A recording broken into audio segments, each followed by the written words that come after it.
All right, boys, how are we doing? This is a bit of a weird way to do it. I'm nervous as shit because I have to do this in front of a camera, which we've done before, but there's usually a video game running in the background. So I've got a spreadsheet here. I'm going to need this spreadsheet just to help me out because this is wow. Right. So past, present, future. Let's start at the very beginning.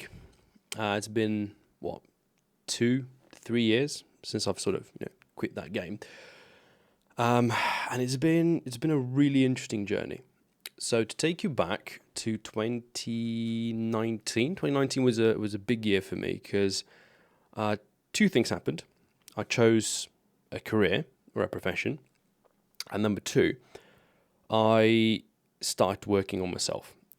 I think towards the very end of 2019, not so much, but 2020 was sort of the beginning. So I began work in this. It's basically the largest catering company that we have in Slovenia, and it was my sort of eye-opener for the business.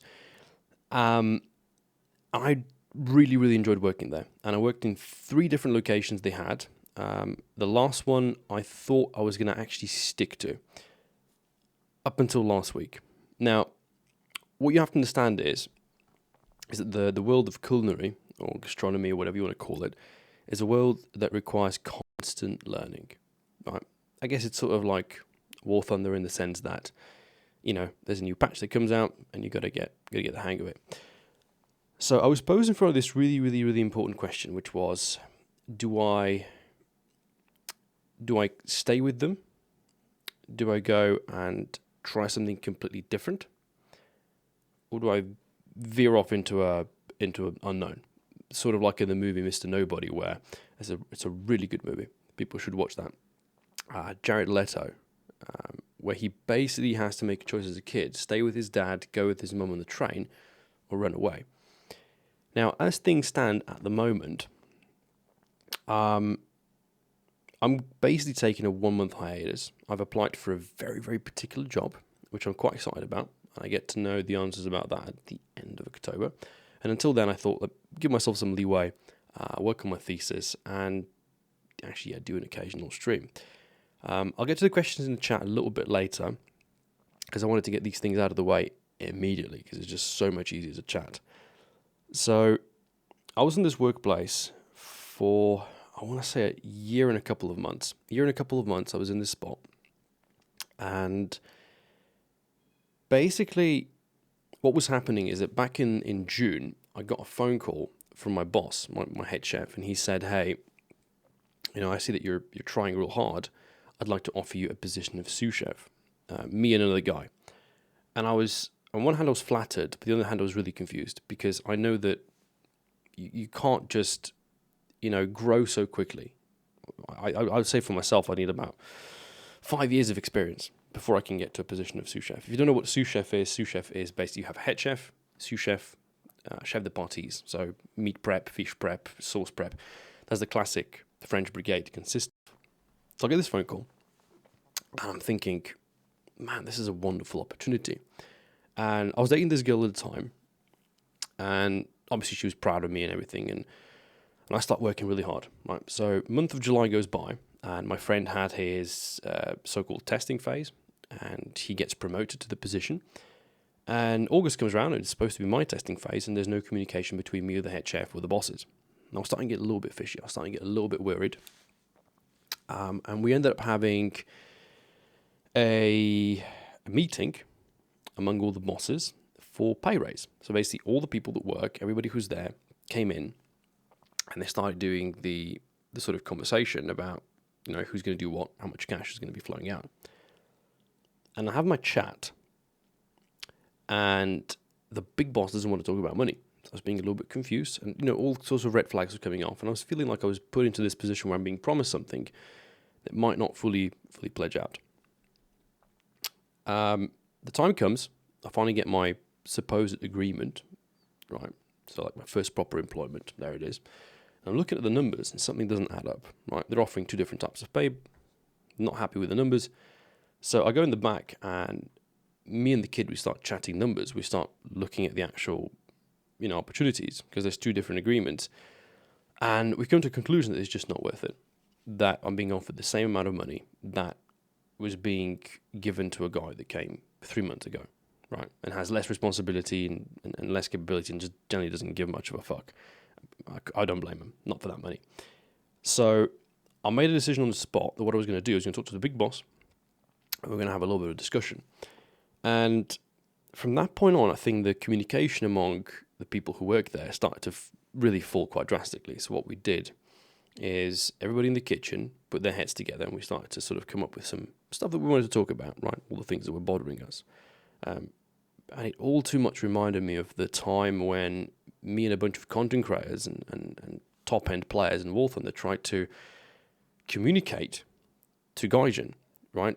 Because I remember this was in Greece, I want to say it was 2016, but I was in Greece with my family at the time, trying to leech off of the hotel's free Wi-Fi in the lobby, having a Discord chat with some of the moderators, the Gaijin. We were trying to put this, not huge, but a relatively large file, a couple of pages long, of just some fundamental stuff that we'd like to change. And we were hitting deaf ears, and I was feeling like I was in this exact same spot again, albeit in a more, realistic life experience. So the big boss comes, we're having the discussion, and I can just tell it's not going to go anywhere. They're talking about general management of a food business and how they have to bring money in because of the COVID and negatives here and negatives there. And then the guy calls me out to have a little bit of a communication with me, a little bit of chat.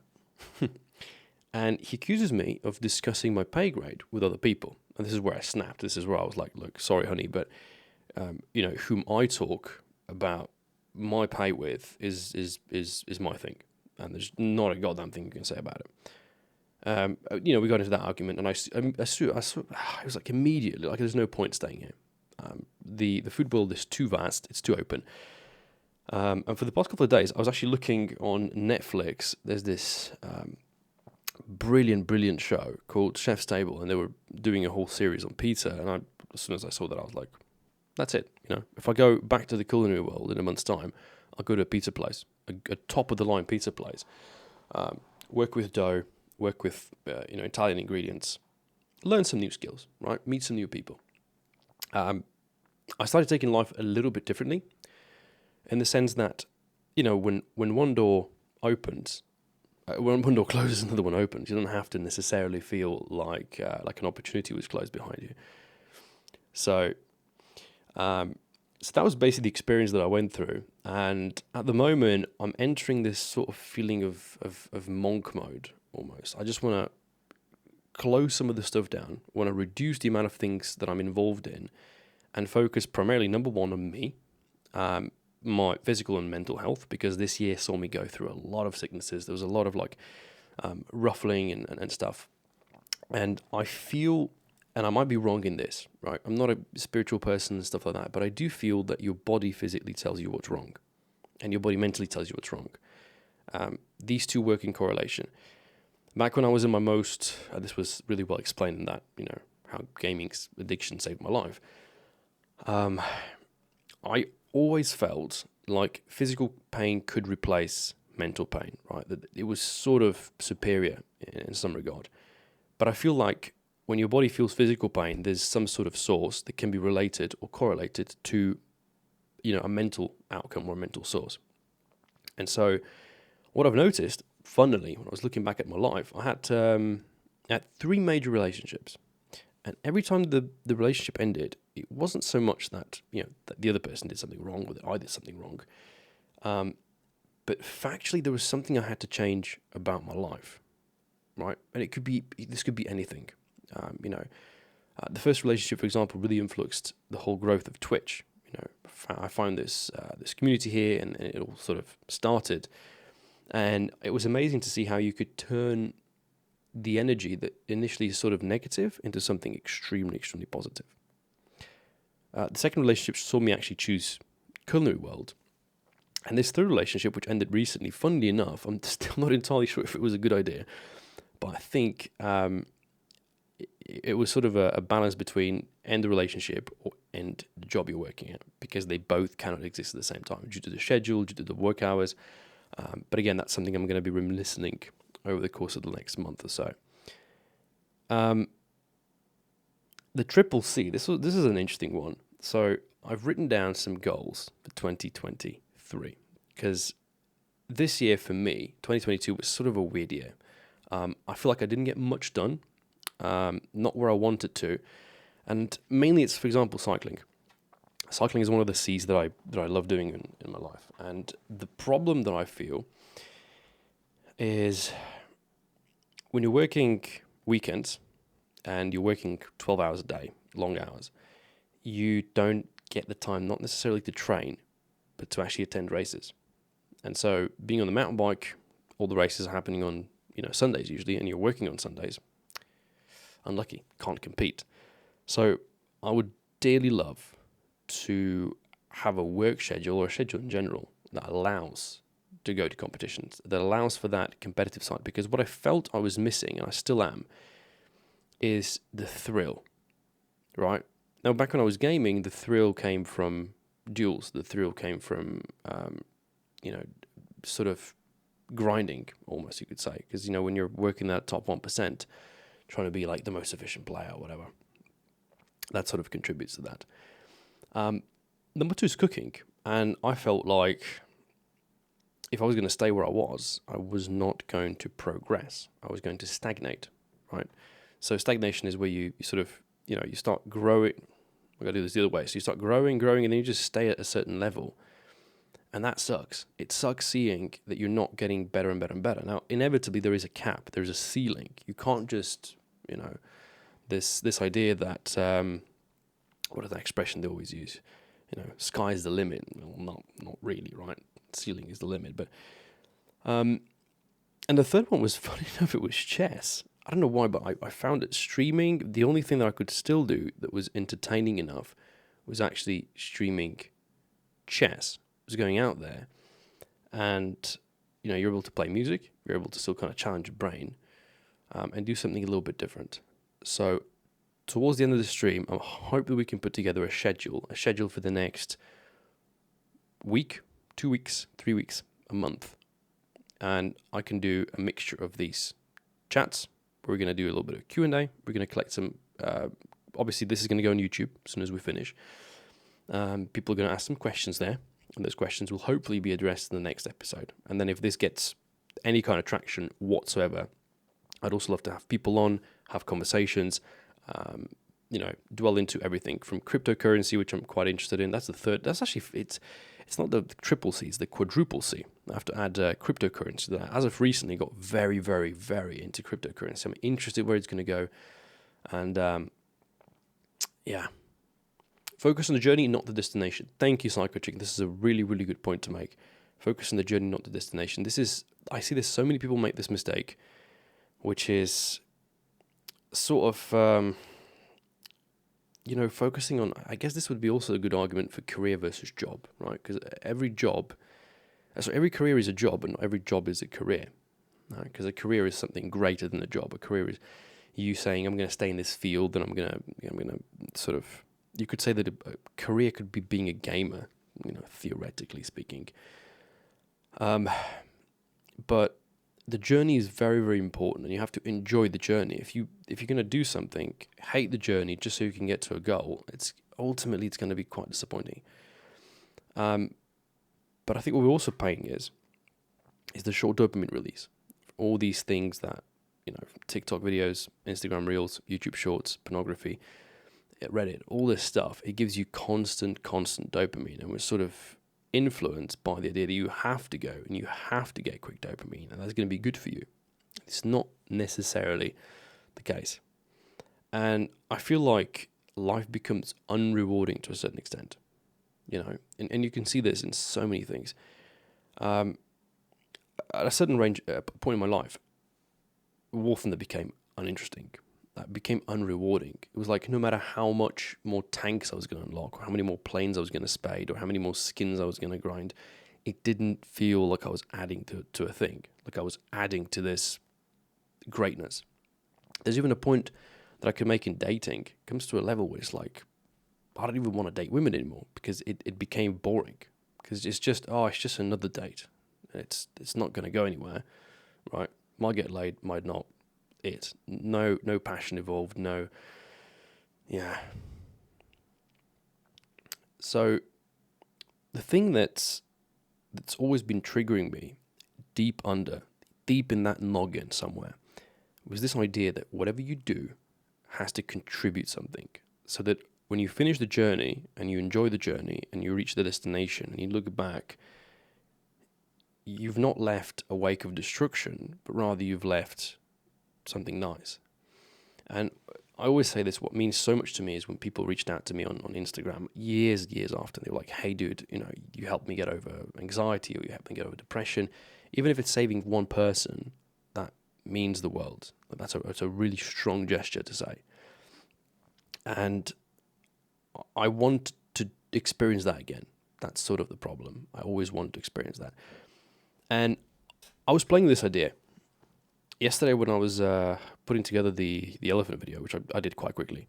I didn't put much effort into it, not going to lie. It was a bit of a spur of the moment. I played with this idea. I've played with this idea for so long. It must have been like 2 months now that I've played with the idea of returning to War Thunder for 1 month. I was playing with this theory of just coming back, making content, being controversial, almost to the level of, like, dare I say it, Andrew Tate, right? Like I was thinking, go back and just make drama, right? Drama on the highest level, just to get attention. And then when the 1 month is over and you've got all these eyes on you, then cut the line and say, look, I'm actually just fucking around, and I'm realistically here because I want to help young men get out of that cesspool of gaming addictions and short dopamine releases and short video format, and do something more contributable and something better. But that's a really, really difficult thing to do. And I felt like ultimately I was going to walk this journey for a month, look back, see the wake of destruction, and feel absolutely gutted and hate what I've left. And so even at the workplace that I left recently, I wanted to leave without drama. I wanted to leave without being a sassy bitch. I wanted to just, do my due diligence, finish my work, and leave a man, essentially. And so the question really is posed where I wanted to go forward from that. Throughout my life, I always had this issue of jumping from one project to another, from one idea to another, because deep down I'd love to go, right now I'd go back to streaming, the old one. I'd love to just play War Thunder, whatever the old patches were, stream, play video games, blast music, joke around, and it would have been fantastic. But the ultimate underlying issue, I felt, is that it's not necessarily doing something. I might still be contributing to society, but I'm not contributing to me. And ego boy, at the end of the day, needs something to fuel that sort of inner desire, that inner fuel. And I agree, Quetzal. I agree that War Thunder is gone. It's impossible to go back. I absolutely agree. And it would be senseless to try to go back. There's always that little desire. There's always that little sort of sliver of hope. But ultimately, I've lost the passion for gaming. It's not so much that War Thunder is a bad thing. I think three times now I've spoken to JJ, which and his brother. We had some discussions about games and where they're going, and we're sort of all having this relatively similar opinion that video games are not really going much. The single-player games are reaching staggering costs. I heard now there's a Harry Potter game coming out at €85, which is ridiculous. Like, at €85, like, what am I getting? Like, free Slytherin merchandise? I don't understand how the prices can be going so high for something as simple as a video game. Considering that when War Thunder was a thing, I think the full-blown cost of a 5-pack pack, it was 5 nations in the game, only planes, but there was a pack that contained one premium vehicle minimum from all the nations, and it was like 120 max, I think, at the time. It was a very, very, very good thing. At the end of the day, we crave the memories and exaggerate our emotions from them. we absolutely crave memories. And they're poisonous because you'll remember a lot of things that are good and you might forget a lot of things that are bad. That's how it happens for me. I tend to forget the bad. I tend to only remember the good. So in the spur of the moment, I'll only remember all the good about my ex. I'll remember all the good about my old workplace. I'll remember all the good about streaming or War Thunder, even though there was a moment at which you reached the point where you were like, holy crap, I cannot continue doing this. This is unhealthy for me. This is bad for me. This is going to be the end of me. Be all, end all. But we do it. Absolutely, we do it. But I think we're also drawn to it, Nowadays we're drawn to this kind of drama, which is very unlucky. Just real quick, I wanted to thank the supporters today. Yulkanizer, Lumberneck, and Scottish Koala, thank you so much for subscribing. It means a lot to me. Thanks, boys. You think that memories are just recreations based on what we felt in our brains? They're not hard drives to store information one-to-one to reality? Yeah, but you got to think about it. What we've done is we've created a world where we surround ourselves with only positive information. If you open up Instagram and you open up your feed, whether it's your friends, your family, your loved ones, or just random people, you'll see that the majority of it, like 99%, is just positive stuff. It's all very happy, right? Everybody's living a happy life. Everybody's getting married, having kids. It's all very happy.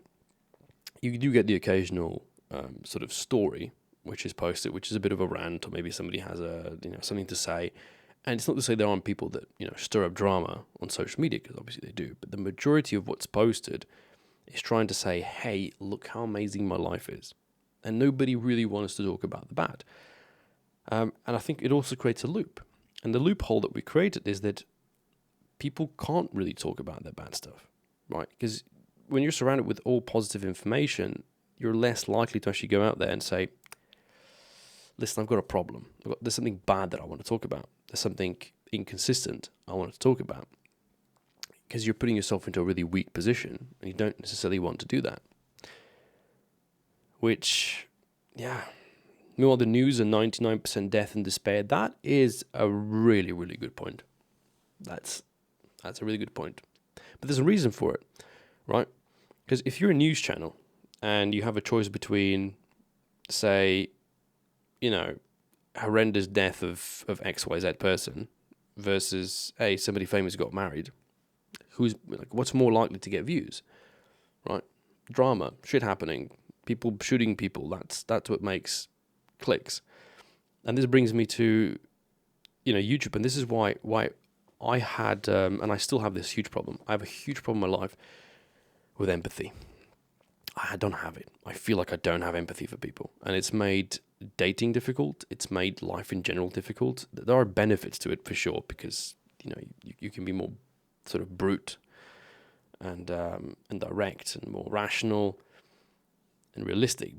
But the ultimate problem is that when I was doing YouTube content, and I felt, I could be wrong here, but I felt like what I was doing was trying to be honest with the titles, honest with the thumbnails, honest with the description, honest with the content itself, to post it in this sort of, open, honest way as what it is, right? Because if you're selling a pencil, you say this is a pencil, and it's either a blue or a red or black or yellow or whatever the color of the pencil is, that's what it is. And at that time, I realized that everybody around me was doing something different. They were going for the clicks. They were going for that sort of, like anything that gives me more viewers, and in turn more subscribers, and in turn more money. But what I hated seeing is that, at least my theory was, that if I did this, in the long run, what I would end up with is a YouTube channel that has a lot of numbers, a lot of clicks, but very little rapport, very little this. Right? Very little people that are going to stick with you for a long time, people that are going to be interested in your life, people that are going to be interested in what you do. And I think so many people fall into this rabbit hole because if you think about it, news channels, they're just another news channel. And your average YouTuber you're watching, again, I think is just another YouTuber you're watching. You don't necessarily get to build any kind of relationship with them. And that kind of sucks. So Spitfire, you think that it's fine that people learn that that's your brand, you just forge ahead and ignore the fakes? Yeah, but I mean, ultimately, the problem is that you're in the business, you're in the market business. I saw this really clearly when I was doing essentially what I could describe as mass Tinder dating. This idea that you just go on date after date, and what happens is that you're basically selling yourself, right? Every time I got kind of addicted to this, and I still, even when I was in a relationship, I was missing the first date experience, right? None of the others things, just the first date, because you have to pitch yourself to the other person. You have to sort of convince the other person of why you are a good candidate for whatever it is that you're interested in. Obviously, if this is friends with benefits or one night stand or dating, and for sure that's is deteriorating. I think the channel was quite successful, so there's a demand also for being an honest content creator. Yes, it was successful, but I also had my negatives, right?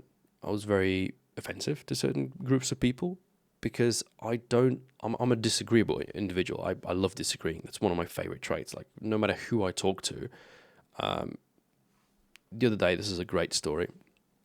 I shared it on Instagram actually, but I was putting my dirty cycling clothes into the washing machine, and before I could finish doing that, there's a ring at the door, and it was the Jehovah's Witnesses. Now, usually when you have Jehovah's Witnesses, I'd be like, yeah, sorry, I'm not interested, bye-bye. But because I have this new kitten now that's 6 months old, he was trying to escape. So I had two options. Either I'm just like, bye, and I close the door, or I do the human thing, which is to step outside, join them outside of my own house, and have the conversation. And I did that. And it was two older fellas. It was an older dude, like 75 plus, with, I can assume, maybe his wife or whatever. And the dude didn't even have a hearing aid in, so he could barely hear what I was saying. But I was disagreeing with absolutely everything the guy was trying to say. And we had a brilliant conversation. Brilliant. But I was trying to make different points. He was asking me what do I think is the meaning of life, and I said that I don't think there is one. That, life is just a scale. We're born on one side, we die on the other. What we do in between doesn't necessarily have to mean much, right? We can construe meaning, we can be religious, we can, have our goals and journeys and whatever, but ultimately, you're born and you die, and never to be seen again. And another thing he said, he was like, okay, but how do you believe that that God can, how can the universe exist, or how can our world exist without God? And I said, okay, so imagine a piece of bread, right? If you leave it outside, it's going to get stale and it's eventually going to get moldy. That piece of bread is earth, and that mold are humans, right? We're here to eat the sandwich. This is a brilliant bit from Joe Rogan, from one of his very early stand-ups. And at the start of the stand-up, he's driving in the limo, and he has this explanation, and it's a brilliant explanation. I'll never forget it. It should be clipped somewhere, made a standalone clip.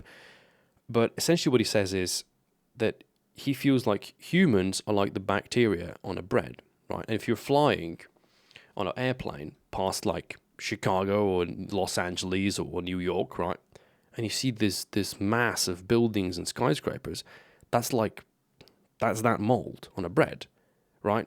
And as nature, you can come and you can throw hurricanes and tornadoes and floods and earthquakes and fires, and the shit just rebuilds, right? It's like a little mini version of coronavirus just stuck with us for forever. And as he's explaining this, and I'm thinking about it, it's like, it makes sense, right? Obviously, he still has a very comedic explanation. He goes and says, I think we're here to eat the sandwich, right? So he sort of plays on this idea that maybe humans are put into this place to ruin it, to destroy it. Maybe that's our purpose, right? Which would also justify why we are doing what we're doing. That's still something you can have a huge debate about. It would be a mad conversation, absolutely, man. I was like, I'd love to have a microphone right there and then just record the whole thing. It'd be absolutely brilliant to have that conversation. You don't think that empathy is something you either have or don't have? It's like a muscle. You can grow and get better with practice. No, I absolutely agree with that. I absolutely agree.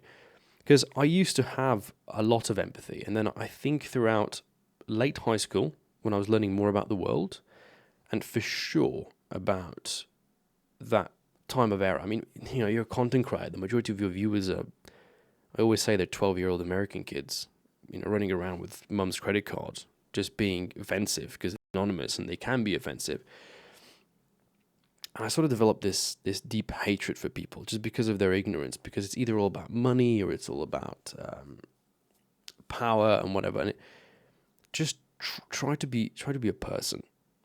And to this day, I meet people, and I've met people in professional environments. I'm not going to name them. I'm not here to belittle them or anything. But I've met these people that they have what I consider to be a really shallow life. No friends, no family, no hobbies. And there's this thing where I just want you to be a human. Like, I want you to be a person and treat me as a person. And that's where I cut the line. It's like, if you're not going to treat me as a human being, right? And that's not to say that you I think you can be a dick to people and still treat them as people, right? Don't dehumanize people, though. Because I'm mean. I'm mean to people. I see a person walking a dog. That dog takes a shit. The person doesn't pick up after the dog. I'm going to tell the person. I'm going to be like, look, either you pick that up or I'm going to pick that up. And bet you it's not going to stay in my hand. It's going up your fucking gob. I'll do that. I've got no issues with it whatsoever, right? Mostly because it's in a setting where that's a random person. Might as well treat them as an NPC. They don't know you. They're never going to see you again. So, tell them that thing. This is why I find introverting or introversy or introvertedness such an interesting thing, because I used to believe I was introverted until I realized I wasn't. And now I have a feeling that either it's like empathy, right? It's like a muscle you can learn, or nobody's introverted. That's how extreme my thought process goes. I do think sometimes, like a Sith person, I do think in absolutes. I love the idea of this thing of playing with absolutes, but absolutely, I think that there's so much you can do to become more extroverted. But the trick is, I think the trick is hidden in energy. Now, if you've ever met people, you know that some people give you energy, some people take energy away. Some people you'll listen to and you're like, wow, and you start soaking it up like a sponge. And some people, they're talking and you're just like, ooh, these are, talk to the hand, bro. And I realized that the more you surround yourself with people who are also extroverted, who know what they're doing, and who have energy to give, your life just sort of lights up. Your life becomes so much more enjoyable to be about. And on the other hand, when you surround yourself with people who are very negative, people who soak up energy, you're going to feel cold. You're going to feel just disgusting. How many people similar to you do you know? You're curious? People similar to me. You're going to have to define that a little bit more, because on one hand, I could understand that as people who are gamers, but ultimately, I know very few people who are like me. And that's the beauty of it. When I was growing up in primary school, I was told that it's good to be different. Or at least I think everybody back then was told, it's good to be different. It was almost like a bully protection system. It was this idea that if you tell everybody, every kid, that he's unique, then he won't feel bad if someone was to pick on him. I think that was the mentality back then. Ultimately, the problem is if everybody's unique, nobody's unique, right? The snowflake principle. Snowflakes are all different, but they're all snowflakes, which sort of takes that away. People with lack of empathy. Okay, that's an interesting question. That's a very interesting question. I don't know. I honestly don't know, because I think empathy is something we don't necessarily talk about, right? I don't think you go around the world with your empathy level of, scale of 1 to 10 written on your forehead. I think empathy is something that you show in cases of, it comes out when it comes to like somebody dies, something bad happens, when you have to show it. It definitely shows. And in that regard, I'm not going to say that I don't have empathy. Maybe a better word would be, and thank you for making me correct myself, it's the sort of range of empathy, right? Like, I'll give you an example. I'm a cat person, right? I love cats, and nothing hurts me more than seeing a cat on the side of the road run down. Because what it does is, on one hand, it makes me love cats even more. Right? It makes me respect my cats more because they're not dead, because they weren't the one to get mowed down. But on the other hand, I understand that the reason that cat was mowed down was partially because of its own fault, but partially because somebody was probably driving too fast, and that person was a human. And I realized that seeing a cat on some level gives me empathy towards the animal, but it takes empathy away from the human. And when you hear stories about what people do to animals, how they throw them away, right? This cat that I've adopted, almost, that was found under a car with a broken hip, right, crying in a parking garage. There's only two explanations. Number one is that the mother of this cat left it there because it was injured or crippled. But I think the more likely explanation is somebody dropped the cat there. Right? Somebody had the cat, and they were just like, yeah, don't need this anymore. Fuck it. And that's where my empathy just abruptly ends, crashes down, and that's where I don't feel any sympathy for that person, right? Like, I don't know if this is fair. I don't know if it's fair for people who litter. I do a lot of cycling. I go out there in the hills, in the middle of nowhere, in the middle of the forest with a mountain bike, and I see people's, tissues and COVID masks were a thing, and it's not like I want that person to get hit by a bus, but if that person did get hit by a bus, it wouldn't make me any less sad. I hope that explains it. That's the empathy lack that I'm sort of talking about. It's like, at that point, I don't care who that person is. I don't care who his family is. The fact that he was capable of doing that, he's lost my reputation for being human.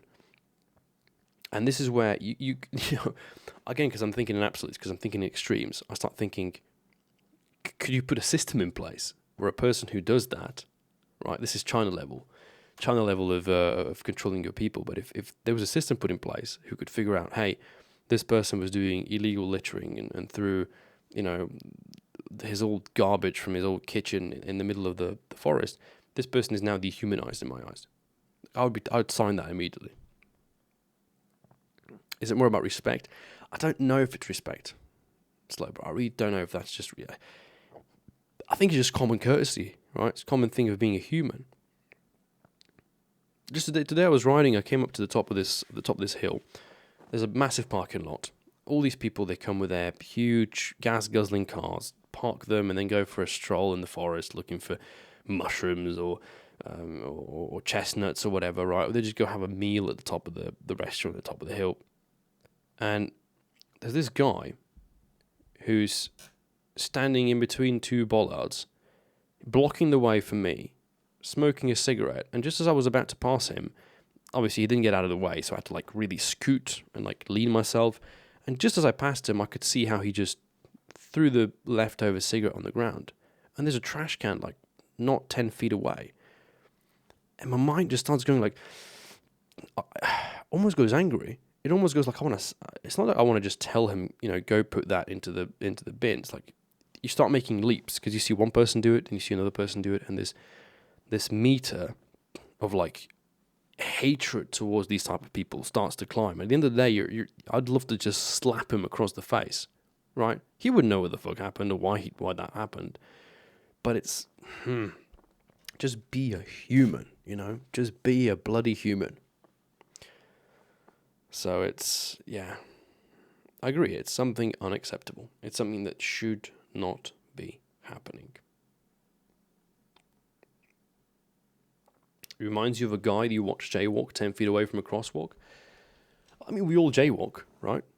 It's also contextual. This is why, I don't know why this makes me think of the old Twitch, because I know when I started streaming on Twitch, you could almost, I hate using those words, but like the N word, namely, was one that you could almost accidentally say, right? If it was like in a funny context, or like in a playful context, or in a song context, I felt there was less of this locking down on what is contextual.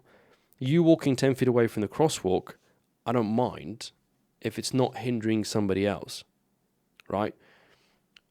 Freedom of speech, even if it leans towards hate speech, still fine until it specifically targets somebody. If you're going to be a pig and litter, do it in your garden. Do it on your property, right?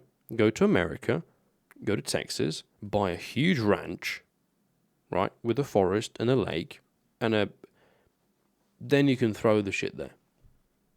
But don't do it in fucking nature. For love.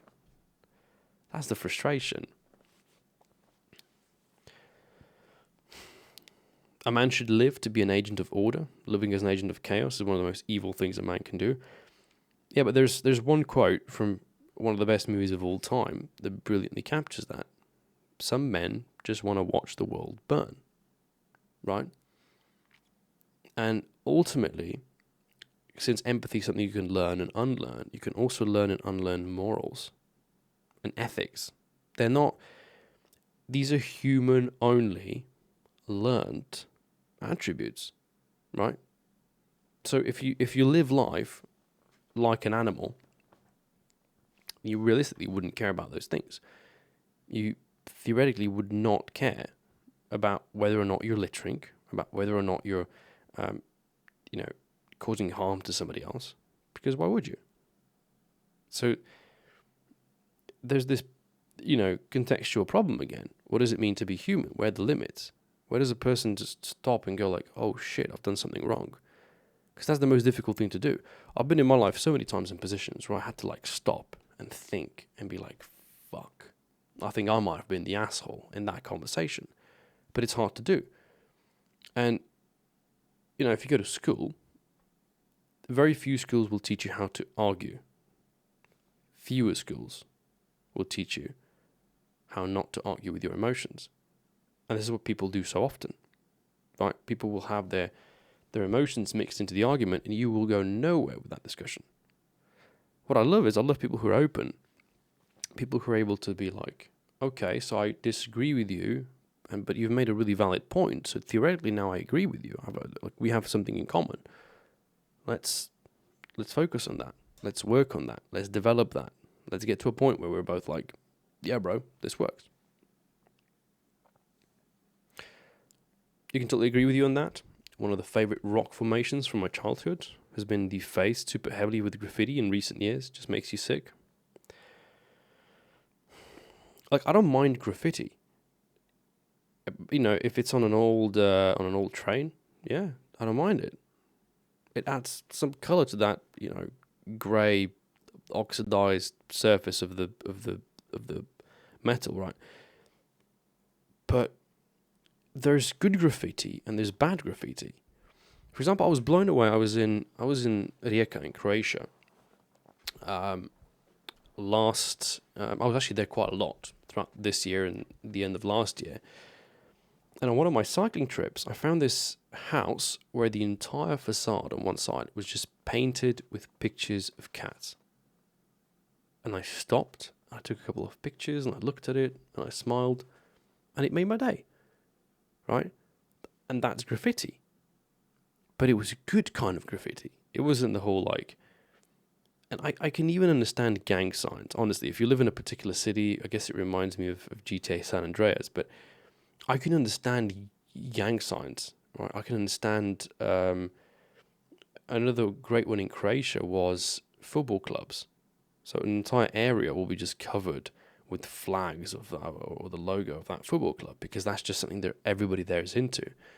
And it doesn't feel unnatural to see, right? Like, I assume if you go to Munich and there's pictures of Bayern Munich there, you'd be like, oh, it makes sense. We're in Munich. This is their local place. This is, where the local stadium is. What is it? Allianz Arena. It makes sense for it to be there. But I think the issue again is that there's just so many artists who go to the store, get their graffiti spray, and then they just make random shit. They just write whatever plops off, right? Just because it's cool. It's like something hip. And most of the time, I think it's kids. It's kids who've got nothing better to do in life than to do graffiti. You know, they're not artists. They can use the artistry as an excuse. I don't necessarily think that it brings much. But yeah, the fact that they're defecating, you know, and they're ruining statues and monuments, and that sucks. Well, like, I don't know. I think there was I saw it on Reddit. Don't know if it was a tree or something, like a really ancient tree, and somebody like was carving the names into it, or yeah, it's, I don't know. But there's always somebody who feels like they just have to be an asshole for those 5 minutes. And I feel like we don't hold these people accountable enough, right? Because in the old days, I think punishments were much greater, that's for sure. But also the level of humility, right? I think what people these days don't have no more is the feeling of what it means to be humiliated, right? And I'm not talking like you playing chess and you get your ego destroyed. I mean like humiliated, right? When like you're shown off to the entire tribe or the entire village. Because as soon as you move into a massive city and you have suburbs and you have all these different town sections, right? Regions. Theoretically speaking, nobody cares, right? Your lives get more complicated. You're constantly in touch with millions of people, social media and such. You could even make the argument that the internet's gone so boomy that anything that might, going to say everything that's on the internet stays on the internet, but you're given so much information on a daily basis that you've forgotten what you were watching yesterday. Because when I was on the internet 5-10 years ago, there was way less content. You know, I remember days where, and I think I had about 100 subscriptions to YouTube. So there was 100 different channels I was subscribed to. And every day I would watch all of them, right? My YouTube feed, and this is also another thing. I remember the old YouTube feed was like this. It was just one single column of YouTube videos. It wasn't all over the screen. It was one column of YouTube videos, and you could see exactly which one you've watched and which one you haven't. So at 100 subscribers, 100 subscriptions, I was still able to watch all the content. Nowadays, there's so much that I have to filter through. Like, okay, this is a clip of that one, and this is this, and this, and then you finally click on one, and it's just like 10-minute video, 3-minute advertisement, 1-minute outro, bullshit. So the question posed is, yeah, it might be on the internet, but do you even remember anymore? Does it even, does it stay somewhere in your noggin, or does it just disappear? So, sketchy. One of the things that makes you hate humans are people who riot at football matches and ruin the event. You really don't like watching it, but you hate the supporters even more. Yeah, this is the problem. I mean, I have this issue, and I've used this argument about dogs. I'm not a dog hater, okay? I might be indifferent to most dogs, but what I do hate is I hate the dog culture, right? I hate the whole, oh my God, look at this puppy. It's like, I don't care, right? I think a dog is a beautiful creature, has a lot of potential to be a useful animal as opposed to a cat. I think a cat is ultimately useless, right? Cats were used as machines to prevent rodents. That's it. That's all a cat does. Sleeps, catches shit, eats, shits, sleeps. That was back in the day. Nowadays, if anything, it brings rodents in. So on the scale of usefulness, it goes goldfish, guinea pig, cat, and then there's a big gap, and then you have a dog and a horse, right? Now, the argument that I'm going to make is this. I think a dog that doesn't serve a role, whether it's a hunting dog or a truffle finding dog or a guide dog for a blind person or a support animal, that dog's going to be as useful as a horse that you can't ride, right? And unless you're growing horses for horse meat, which is still quite popular in a lot of countries, right? But most people don't. The issue there is that I don't see the point of it. We've reached a point where you have dogs you have to take to the hairdresser.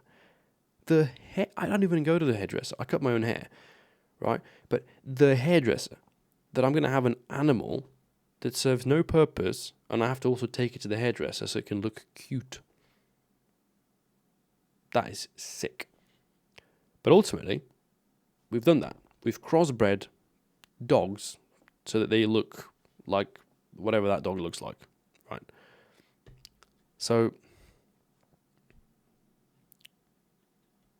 or the fact that pit bulls are inherently seen as bad dogs, because there's numbers to support it. Because there's videos. Every other day, I see a video on Reddit of some person getting mauled horrendously by a pit bull. And they'll say, it's not the dog, it's the owner. I agree, but it's not the owner who bit your face, it's the dog. And in the end of the day, the dog is going to be put down, not the owner.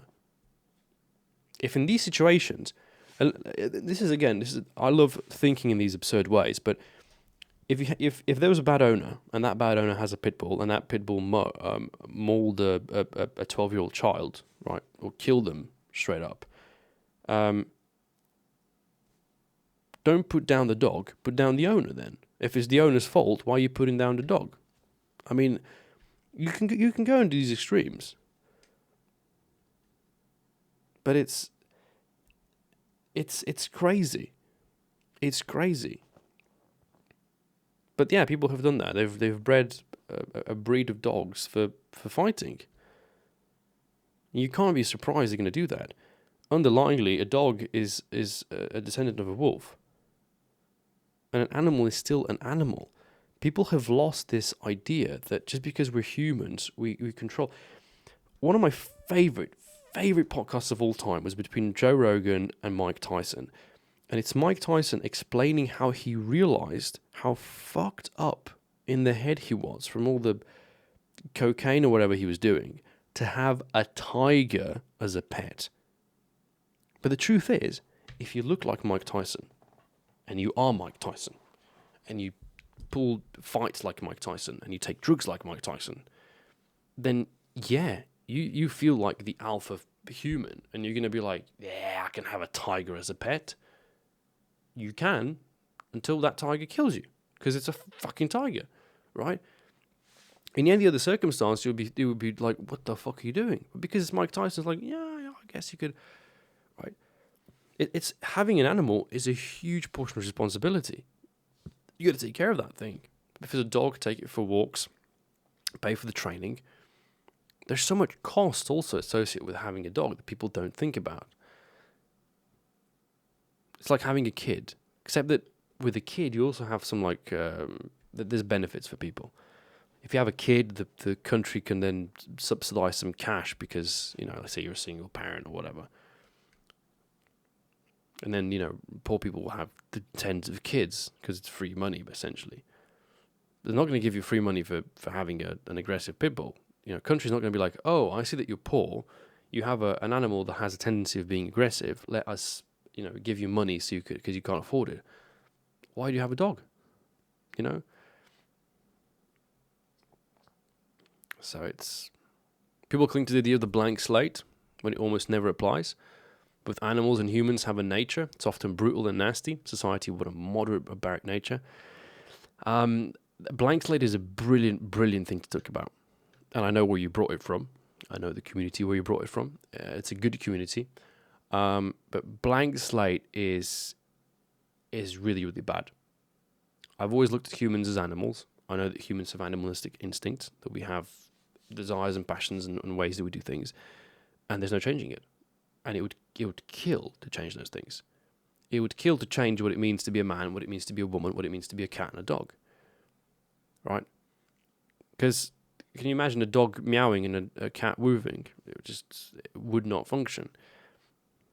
There's a reason why we have this whole thing set up the way we have it. It's called a groomer, not a hairdresser. Thanks for that correction, man. It's called a groomer, not a hairdresser. Damn, it's a profession I would not want to have. French bulldogs have been bred to have shitty lives, yeah, because they can't breathe, and it's painful. It's painful to see a breed of dogs that cannot breathe, and then they just look deformed, and it also doesn't appeal to me either. I don't know. I don't see the cuteness behind it. You know, seeing a dog that it can't walk normally, can't breathe normally. It's leaving its saliva everywhere. It's ugh. But yeah, those are the differences, I guess. That's what we're sort of forced into, or we play around with. It's painful to see. It is painful to see. You know, it sucks. And we don't talk about it because, you know, most of the time we're not supposed to. We have to be politically correct and nice, and, you know, everything's beautiful. Does it ever bother you how much value money has in this world? Yeah, but it's not money really, it's power, right? Money doesn't have value. Money gives you power, and the power is the value, I think. Does it bother me? No. Because you have to get power from somewhere, right? The problem is that the average person doesn't get the opportunity to get to the same level of power. And the issue is that ultimately, if you have enough money, you can buy anything, right? I had this really funny discussion the other day with a colleague of mine.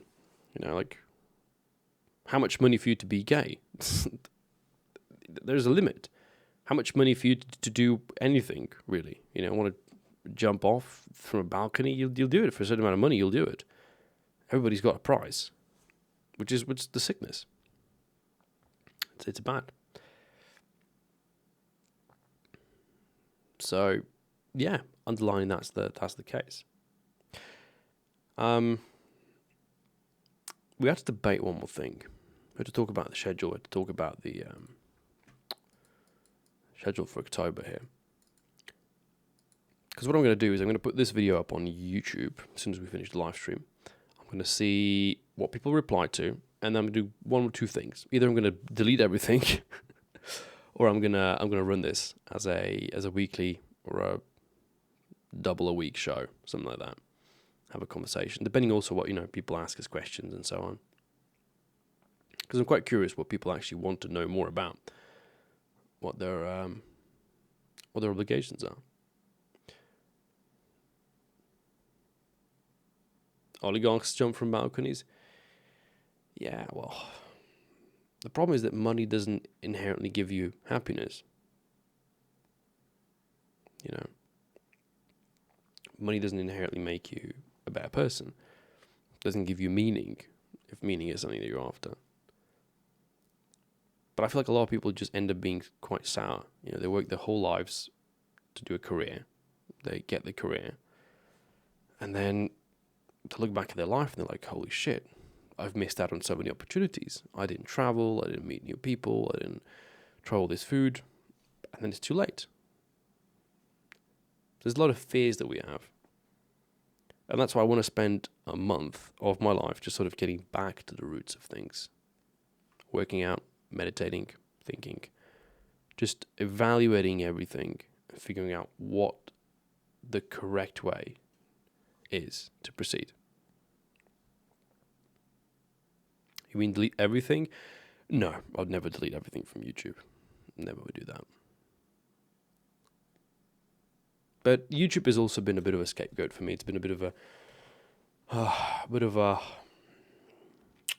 waste almost. Because I always feel like I want to put something more out there. Either that or just leave it as is. Just disappear, you know. You mentioned leaving your old job, going to a new restaurant. I was talking about this in the beginning. I haven't decided yet. The reason for it is because I've applied for a completely different job. Actually, now that I think about it, I never quite explained what that job is. I applied for a social media manager, which is a position that I've been actually interested in trying out for a long time. But it's for a local company, for a very interesting company, and one that would, in the long run, I think, return a lot of the empathy that I've lost. And that was my lead interest. Good pay, good conditions, good environment, and a change of pace, which is something I'm quite interested in. I'm always curious about jumping into, a new challenge. I like that. But I've also decided that if I do not get accepted, the first place I'm going to most likely is a pizzeria, because I have this core desire for working with dough. Either that or we have a couple of these rustic bakeries where they make fantastic artisan bread. And, you could do that at home, but frankly, if I can do that as a profession, 1 or 2 years. Because the culinary world is built in this system. I think you do a job for a little bit, and you swap, and you swap, and you swap, and you swap. And then if you do find something that's like your thing, then you stick into it. It's not marketing per se, but I'm thinking also for next year's goals, right? And I mentioned before, one of the goals is cycling. One of the goals is to do, races. There's this thing called cross country, which is a loop race, and I really, really, really want to do it. I really want to get into the whole racing and get the thrill of it, maybe win some, right? And to do that, I need to have free weekends. And free weekends are not a thing in the world of food. Because you wake up on a Sunday and you're like, well, I want to go eat in a restaurant. Guess what? Somebody's got to work. Somebody's got to work. You don't think that waste, it brings smiles? Yes, but the ultimate problem and the underlying problem is I don't feel like it's a waste either. But I used to semi-make a living from it, so it feels unrewarding doing it without also doing it full-time, which is also a red flag of its sorts, because it's not really a career, it's a job. And that's the inner dialogue all the time, every day, all day.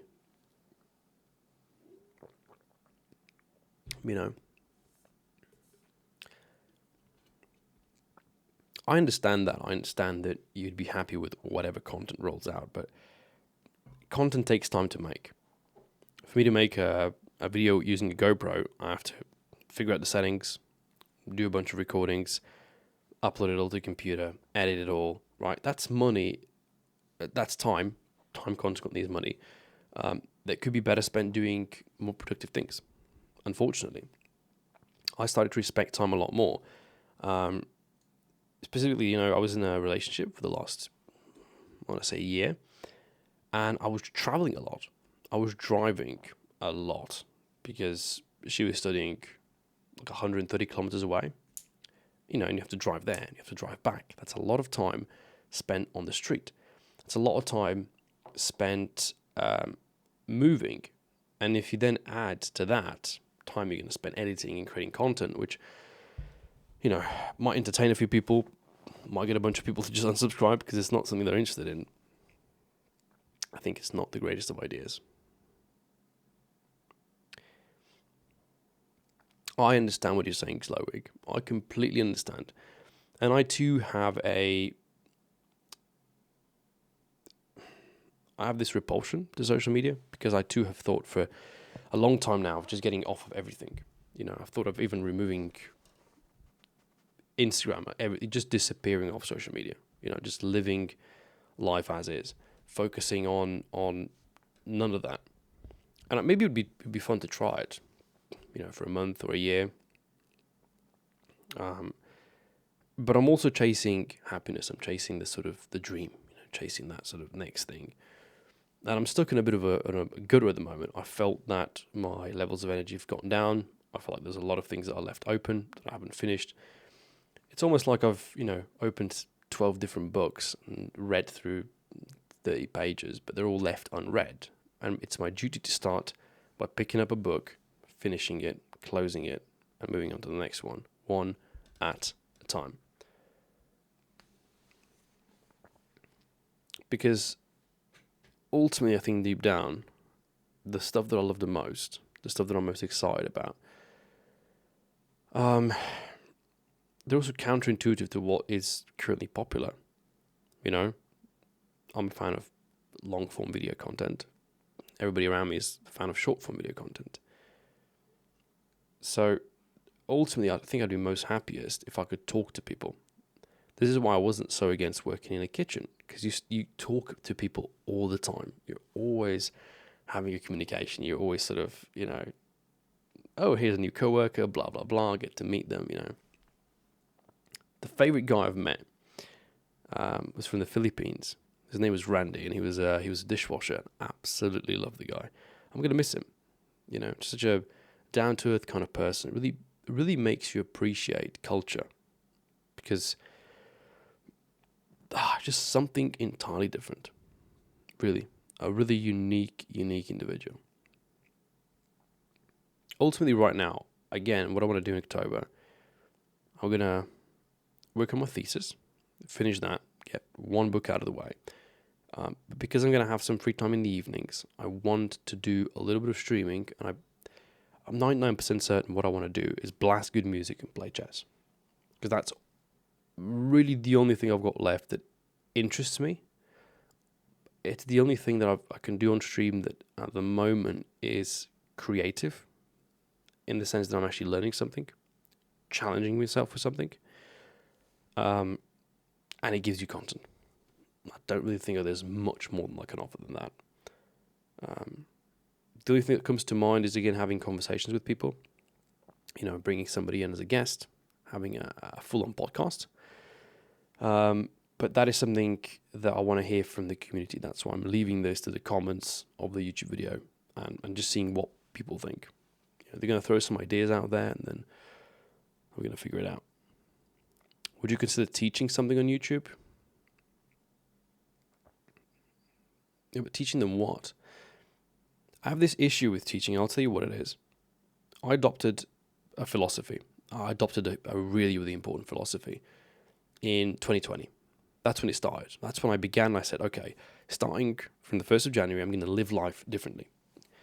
And then every year, obviously things happen, and you sort of just adjust it a little bit. You sort of, if you think of it like, if you're editing a video, you're editing an audio thing, and you have all these levels, right? You have all the different, treble and bass and mid, like that visualizer at the start of the stream that I do, right? Essentially, you just tweak one a little bit. Okay, and you make a little bit of adjustment there, and a little bit of adjustment there, and a little bit of adjustment there, until it works, until you feel like it functions again. And then a new knowledge comes in, a new experience comes in, and you tweak another one of those variables. And I would have nothing that I'd love more than to be able to talk to people and tell them, look, I want you to make changes in your life. But what I feel is unfair, what I think is unfair, is to tell people how to live their life until I feel like I've not necessarily lived mine, but reached a level where I'm fully content with it, right? I would feel like I would be almost lying or attempting to be deceitful if what I was saying, I didn't believe it 100% to be true. Like, this is what hurt me about War Thunder, was because I felt like I had the necessary info, but there were certain things in the stats that didn't work. Like certain of my KDs were low, or there were certain matches that I've screwed up, or there were events where I was raging in chat, and then people would use that as a counter argument. And I know you're not supposed to let all these things get into your head, but I feel like you shouldn't be telling people something until you've mastered it, right? So I don't want to go down the path of trying to preach before I've become a proper preacher. But it is, if I had to choose something to teach people, it would be my philosophy, yes, to simplify life. That's what I've called it. I've called it Simplify Life. But it's a philosophy of generalizing and making things simpler. 2.99 is 3. Simplify it. Everything's simplified. And unfortunately, it leads to a discussion which can very quickly become phobic for a lot of different things. Just because you're saying all the entities are the same, right? All cucumbers are cucumbers, and all men are men, and all women are women, and all this is this, and all dogs are that. And it's some people view it as maybe primitive, but I found that they clarified a lot of things in my life.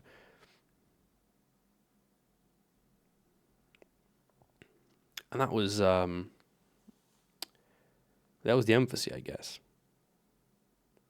When it comes to the low emphatic ability, there's also nothing wrong with that either. I've been struggling with that myself too lately. Things feel stale, and you feel like, although you can put yourself through the shoes of another person, I feel it's not the same as it used to be. Well, ultimately, I think what we've got energy that we have to, sort of force somewhere. I feel like it's too invasive. It might be too invasive to just go and say, look, your life sucks. Change it. But that's how I feel. That's how I feel about gaming right now. I feel like a lot of, young men, and they're just throwing away their lives playing video games, because I feel it was a waste, even though I built a community and I had fun and I found music and you found music and I made money from it. And yet, I have all these pluses, like if there's 2 suitcases that I've carried throughout my time in the game, one was filled with all the good stuff and one was filled with all the bad stuff. Rest assured, the one filled with the bad stuff is half empty.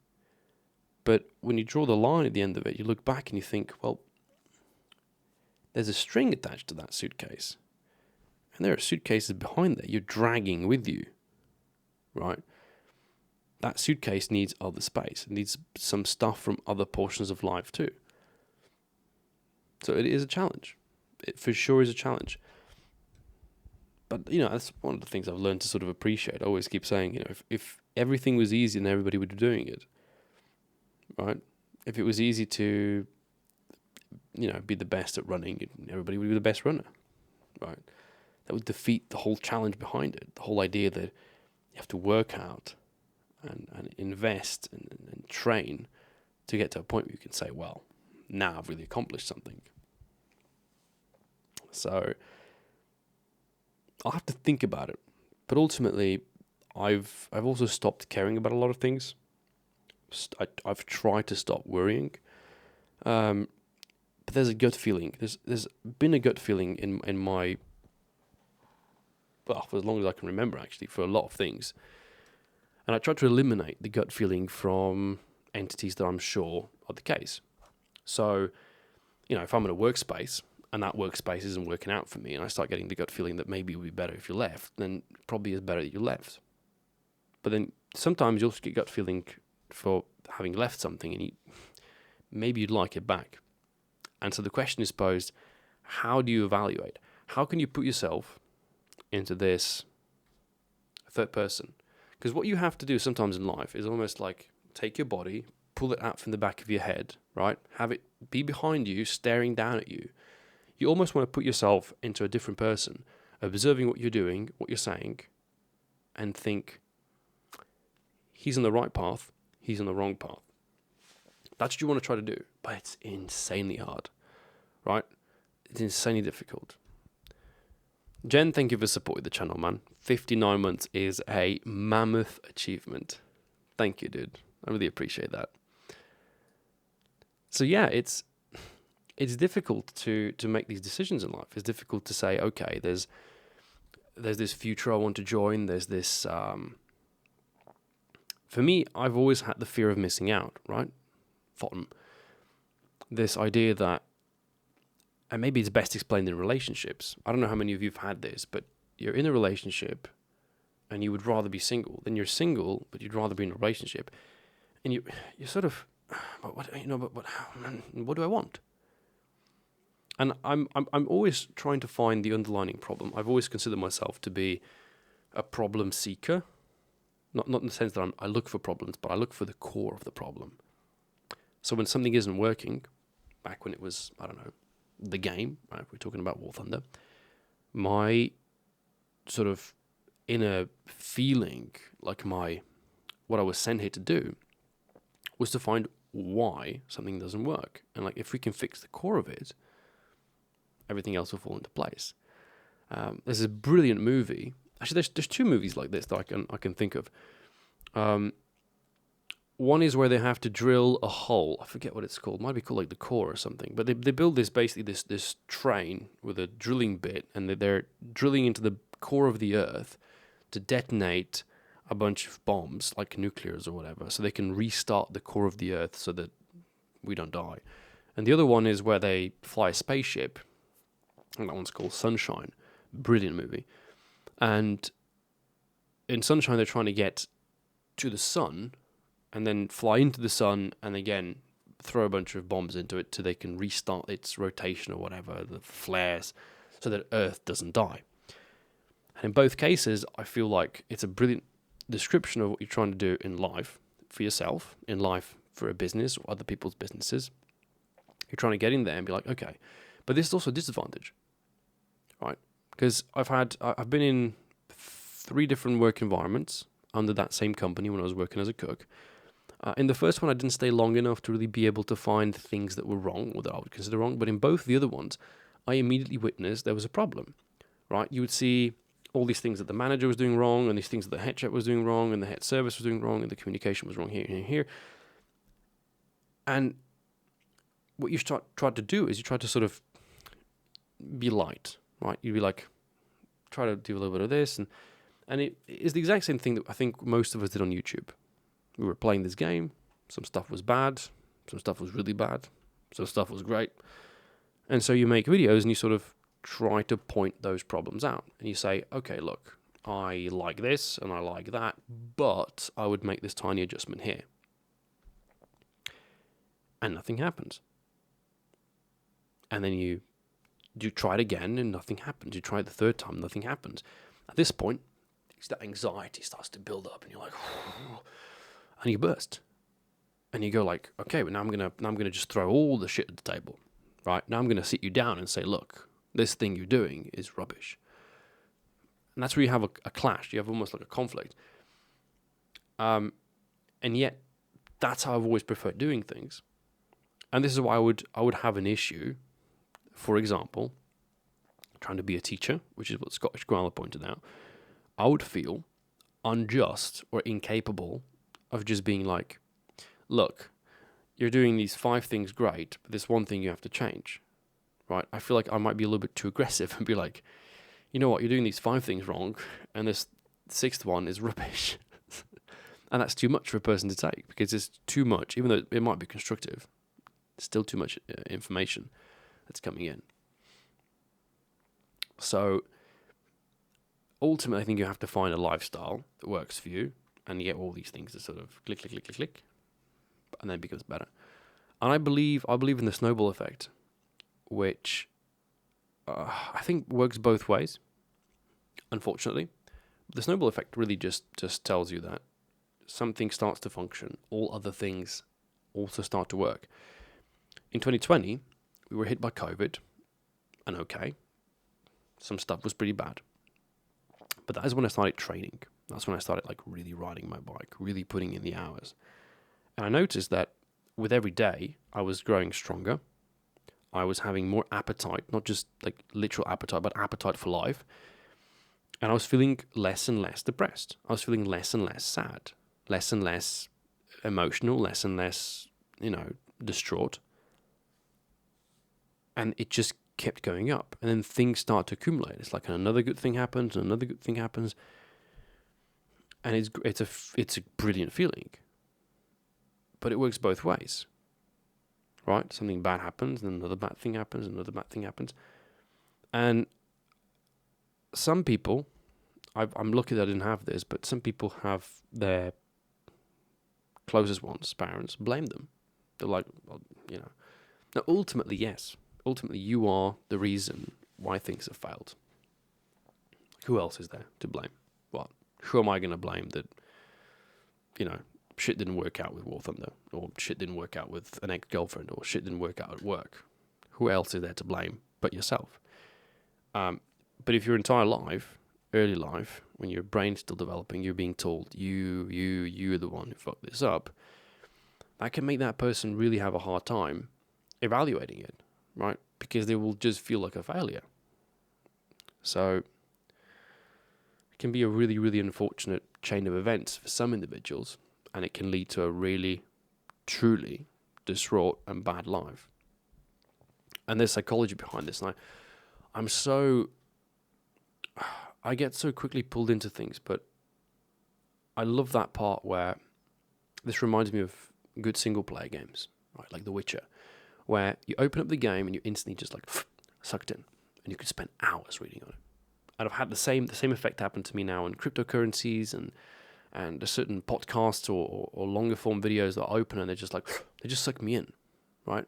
And that's the sort of path that I want to have about life. It's like everything that I do in life, I wanted to have that effect where, like, whether it's a girl I'm dating, whether it's the work I'm doing, whether it's the passions or the little bits, I want them to just like suck me in, and have this just be that I want to always be there and always be experiencing this, and it gives me the high and it gives me the experience. Because if you reach that, I think what happens is the bad stuff becomes boring, right? If you can reach that level, drugs will become boring. Porn will become boring. Boring conversations, will become boring. All those things that are bad, your dopamine release from TikTok clips, they'll become boring, right? And if you can reach that level and port to sort of a higher meaning, I think you're golden.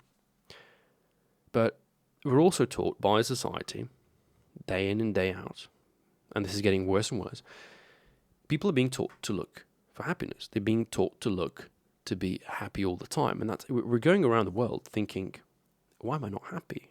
Why am I not? And you start looking for escapes. It's like, okay, if I play this game, I'll be happier. If I had a girlfriend, I'd be happy. This is a classic one. You're not supposed to feel happy all the time. It's not natural. It's not normal.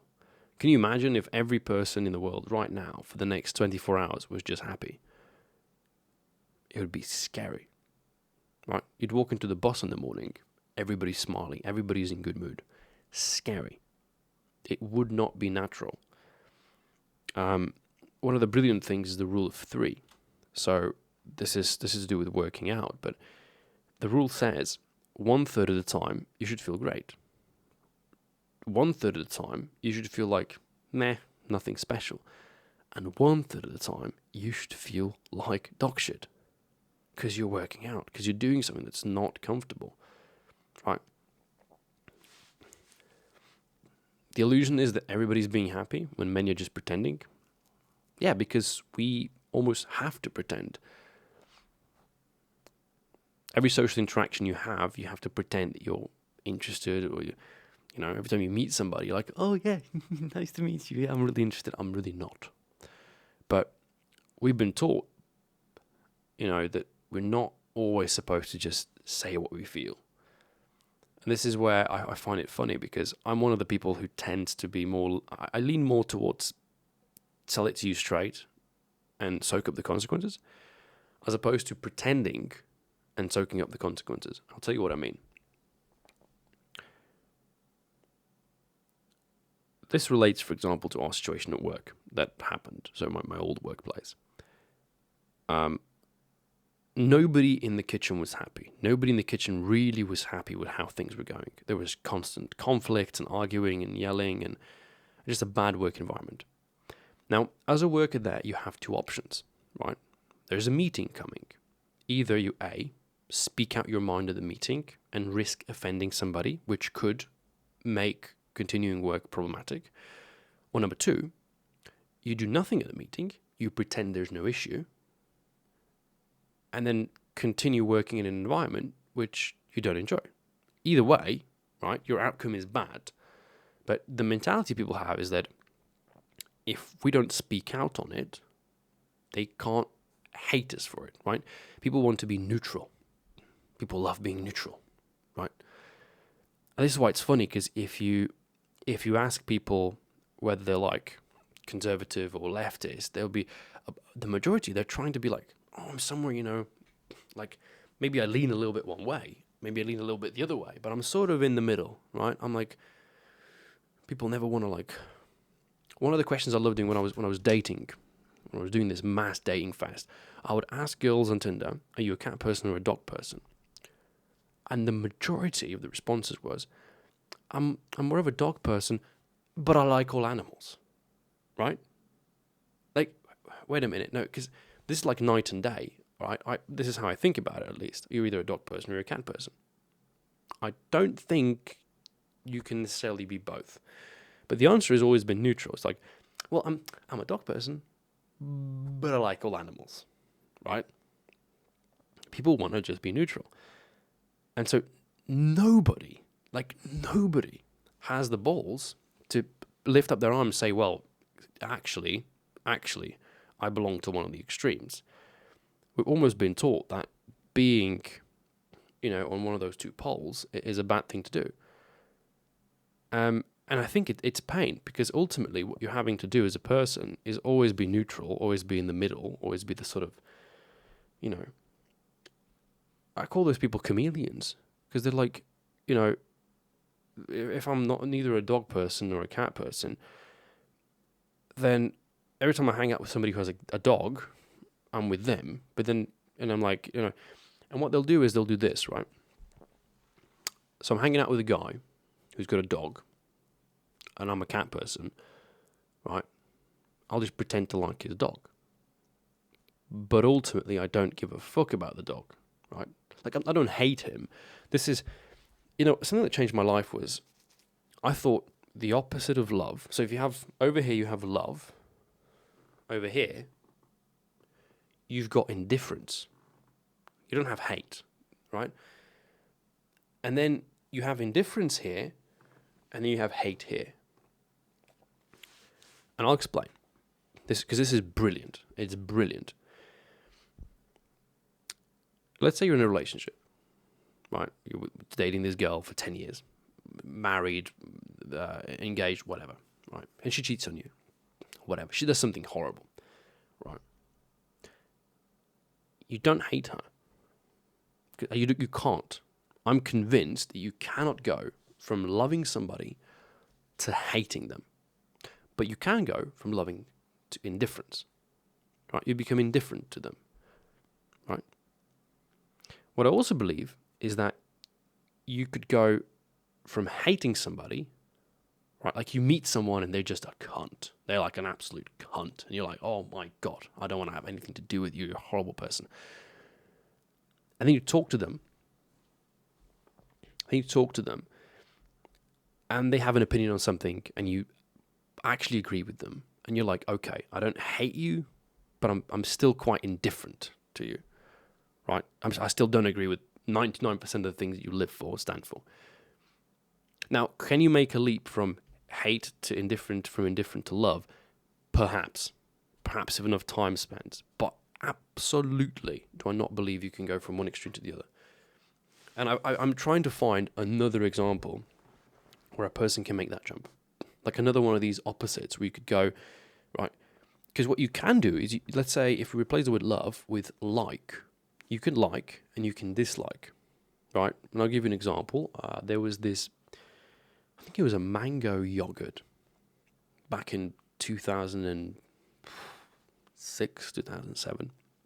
This local company made this mango yogurt thing. And it's bizarre because I'm not a huge fan of mango, and it might have something to do with this experience, but I loved this yogurt a lot, right? Like I loved it. I loved this. I like this yogurt a lot. I want to eat it all the time. Until one day, I ate too much of it. Now I dislike it. Now, luckily they stopped making it. It no longer exists. But this happens. You can like something and then start to dislike it because it was too much of it. But I don't think you can go from loving it to hating it. That jump I don't think exists. So it is, yeah. You would say that you're a dog person, however, you don't think that you're more responsible to own either a dog or a cat, so you'd like dogs too, but if I had to choose it, it would be cats. Yeah, if you had to choose it, it would be cats, right? If I put a gun to your head and you had to tell me honestly whether it was cats or dogs. That would reveal whether you're a dog person or a cat person. But you can tell very quickly. You can tell because, I'll tell you right now, the majority of women, for example, are dog people. Right? Like, oh, cute puppy. And it's completely fine. It's fine. I would even go as far to argue that there's more dog people than cat people in the world, but I might be wrong with that. Maybe there's a research somewhere. Yeah. Somebody can link it. But yeah, it is. I do believe there are some polarizing things about us, and it's right for it to be. It's right for it to exist. For you to have somebody that loves something and somebody that hates something, but to exist at the same time, kind of unlike. Man, I've missed ranting. About things. Absolutely. So I very much look forward to what kind of questions people will put underneath this stream, soon to become video. Hopefully it's some interesting stuff.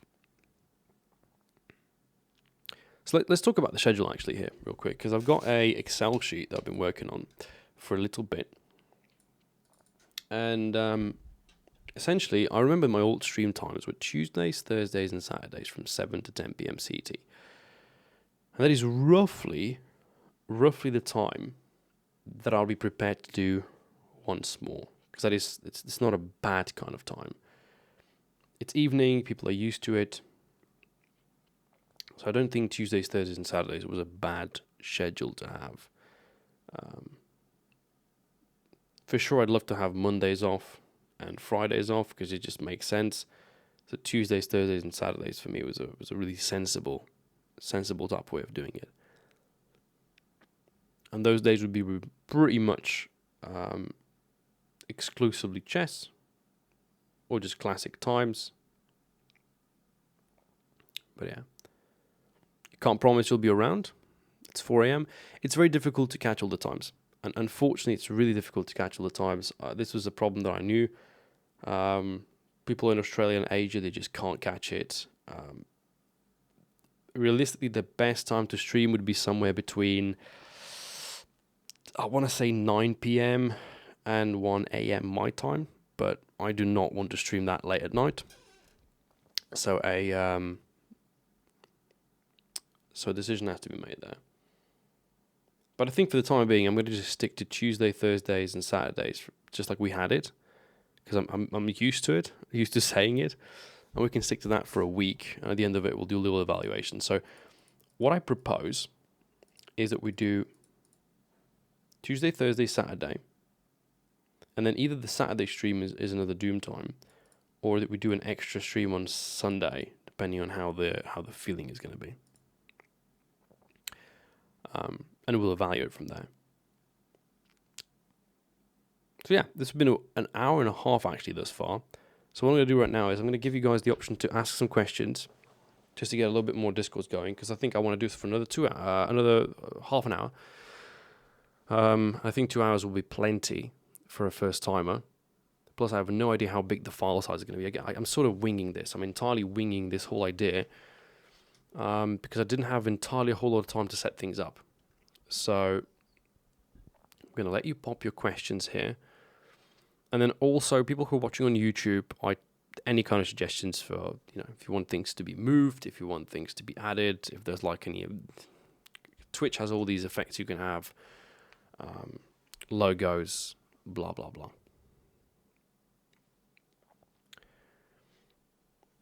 Ultimately, the majority of viewers, I think in my case, are from Europe and America, right? And so Central European time, evenings, that's where most people are free. Again, I'm basing this off of the old schedule I used to have, but most importantly, the experience, right? Everybody streams at these times. So, but this was always a problem. Back when I was streaming War Thunder, if I had the opportunity to stream longer, I'd probably stream from 7 p.m. to 1 or 2 in the morning. And maybe that would have grown everything bigger. But again, War Thunder had a bigger problem back then. War Thunder had a much bigger problem, which at heart was that there just wasn't enough people streaming. Now the numbers have sort of gone up, but I don't think they have, yeah. If you end the channel, will you recreate something to replace it? No. No, if I do end the channel, I think what I would do is quite literally just private all the videos uploaded after the gaming addiction saved my life. Leave that video as the last one up there, and that's it. That would be.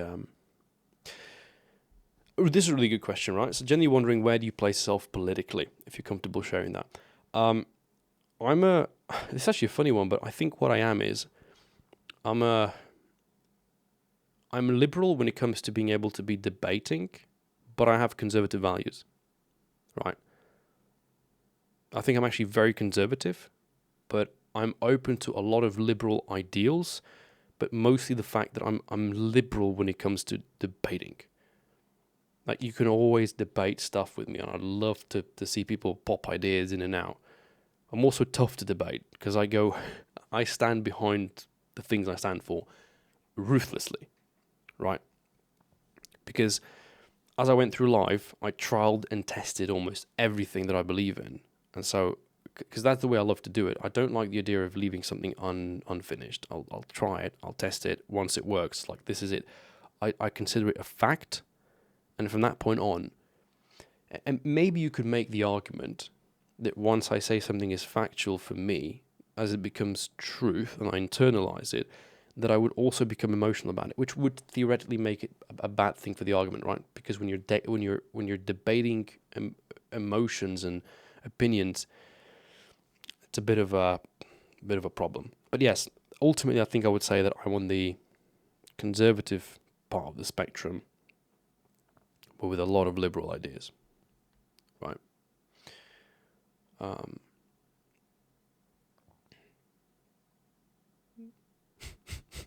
I'm far from a super base gigachat Catholic. Sorry, I'm actually agnostic. I don't believe in God.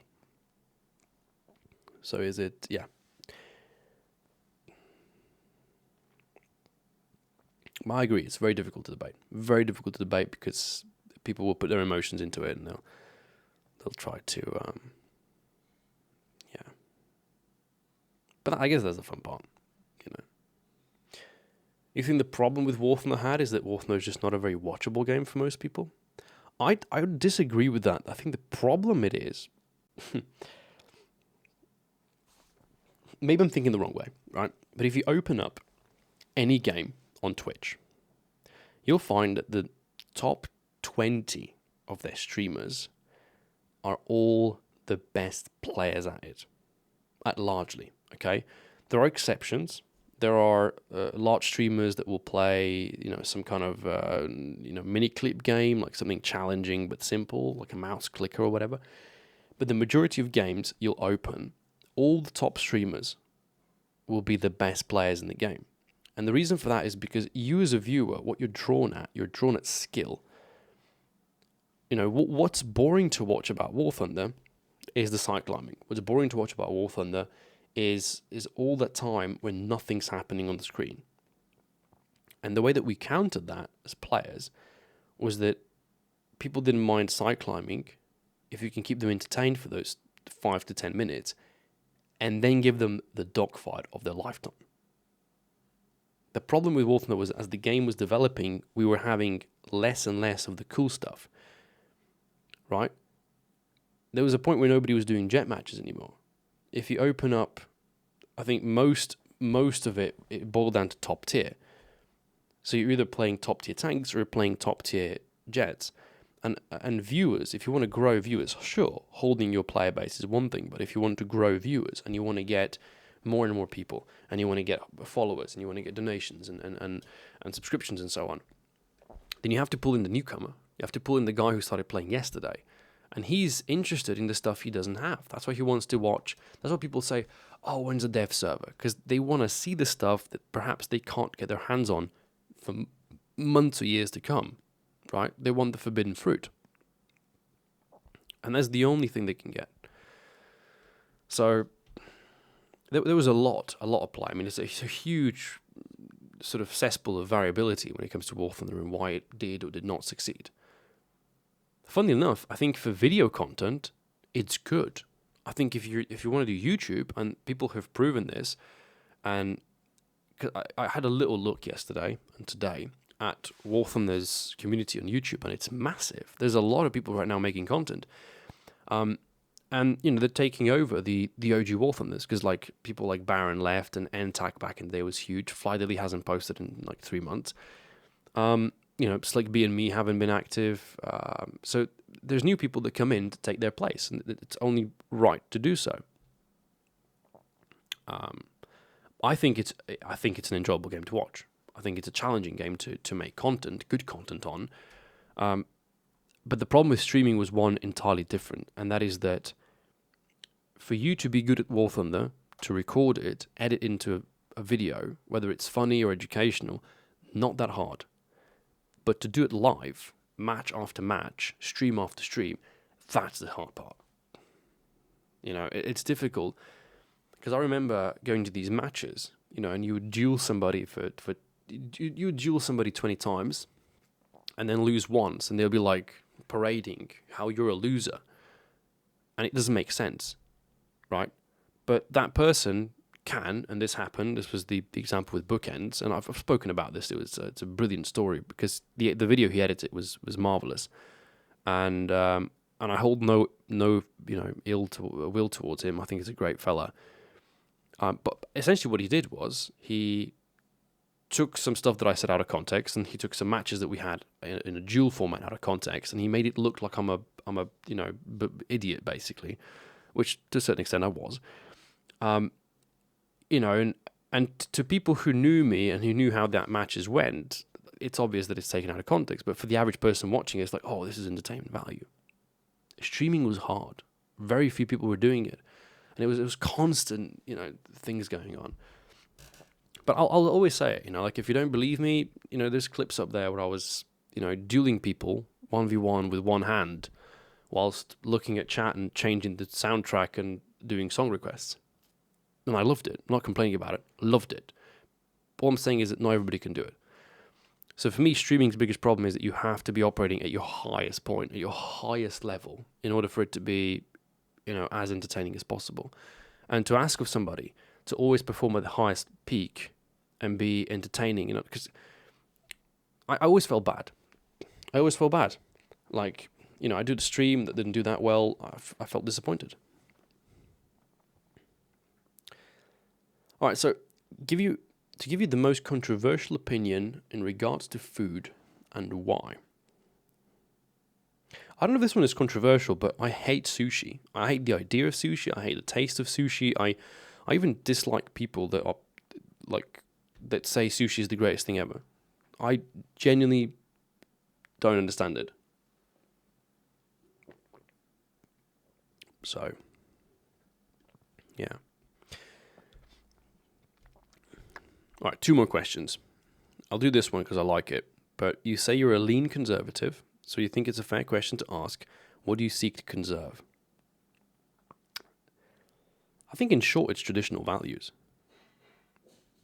Like, in short, that's what it is. That's what I would be most interested in conserving. It's traditional values. To keep cultural differences there. In fact, to keep differences. Some stuff doesn't have to be changed. Some stuff doesn't have to be altered. Right? I have this theory, and the theory is that, and this is how I see it, right? And maybe I'm wrong, but in general, when it comes to politics, I see that the extreme level of conservatism to most people is seen as restrictive. And the extreme level of liberalism to most people is seen as freeing, as in like the ultimate form of freedom, whether it's identifying, whether it's opportunities, whether it's anything, rights, essentially, right? Like the way most people, I think, view it is like the conservative side is all like restricting and the leftist side is all freeing. My theory is that too much freedom will trap you. I have this theory, and is that when you give somebody too much freedom, you trap them in the universe, right? And I'll explain this quite easily. I started to understand this because I was dating this girl, and she felt anxiety for, I guess, for death, anxiety for how massive the universe is and how small we are. And it made me feel like, so if you step outside, right, when the stream is done, step on your balcony or walk out of the house and look up at the stars, and you realize how, the world is massive and how tiny we are compared to Earth, and how tiny the Earth is compared to the solar system, and how tiny the solar system is compared to the universe. That sense of how huge it is, how free it is, can, for some individuals, feel almost like they're tiny. And I guess it's like a weird level of claustrophobia, right? I personally, I'm claustrophobic. I hate the idea of being in a tight space. I was watching this a YouTuber called was it Internet Historian. He uploaded this video recently called Man in Cave. I've only watched the 10 minutes of the 1 hour and 30. I felt horrible because it's a story about this dude that's climbing into this cave system that's barely fits him, and he has to wiggle, move his body to like a snail to crawl into these crevices, and then the whole thing collapses. Anyway, I have heavy claustrophobia, but I also understand that somebody seeing the freedom of it can feel trapped. And I make this correlation, and maybe to people this is going to sound insane, but I think when you give somebody too much freedom, you trap them, and they will feel like there's no escape, right? And I don't know, there's so many ways I could explain it. Almost like if you give the kid all the toys that he wants, he's not going to want to play anymore, right? You give that person, because that's what you're trying to do. That this sort of, at least that's how I see it. That's how I see extreme liberalism. I see it as this idea that we just give everybody all the freedom they want, right? Everybody's happy, everybody's fulfilled. And I think in the long run, I feel that's going to trap people. And it's already starting to trap people, right? And, I know I shouldn't get political and I shouldn't talk about these things, but, maybe fuck it if I get banned. Anxiety is going up. Suicide rates are going up. Depression is going up. ADHD is going up. How? How is it that, we're going to ignore the fact that there's war happening in Ukraine, because majority of us don't live in Ukraine or Russia. Most of us in the Western society are living lives better, safer, more secure than ever before in the history ever, right? And yet, the supposed freedom we've got doesn't make sense.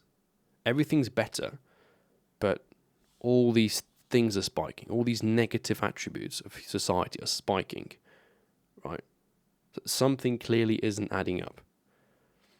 And it's a very, very, very, very scary boat to be in, I think. So,